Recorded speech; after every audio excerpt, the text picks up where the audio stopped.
Hi there, my name is Jake. I'm with Logically, and I want to show off two of the rules that we've been using in SaaS alerts to be able to catch threat actors live.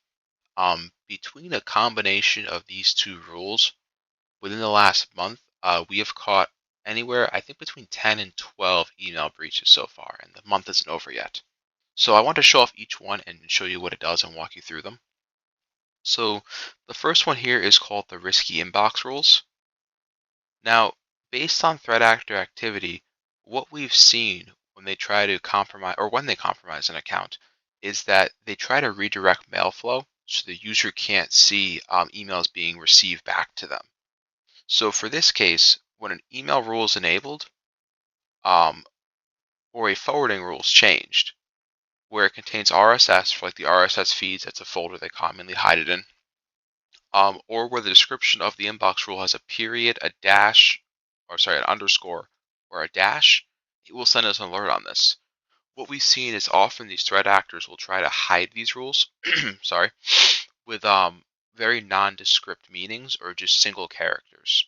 So in this case, we've caught probably about 5 of our threat actors using this and been able to jump in. So if we come to the 7 days of trigger activity, we can see we actually just caught one about 20 minutes ago. We were able to respond to that client and get ahead of it. Here's another one from Valentine Enterprises.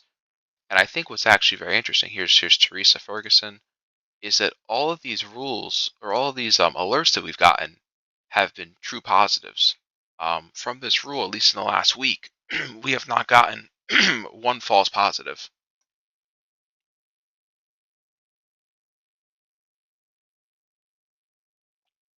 Now, walking over to our other rule, inbox created outside approved location.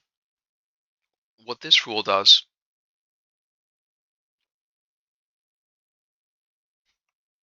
whoops, is if you come into edit here, if a user logs in outside an approved location, so in our case, if they log in outside of the country we expect them to be operating in, and they create a forwarding rule, or they change a forwarding rule, it will alert us on this.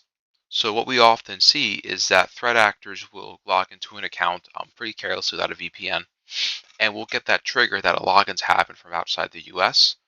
We know that it's suspicious in nature or malicious in nature if they go ahead and change the forwarding rule. Because once again, it goes back to the redirection of mail flow. So if I come in here the last 7 days of triggers, it's pretty close to the other rule we saw, but either way, all of these rules, with the exception of some of our administrator ones because they operate in the Philippines, but for any user accounts we've seen this rule happen on, they've been legit for the most part. So this allows us to get ahead of anything like that.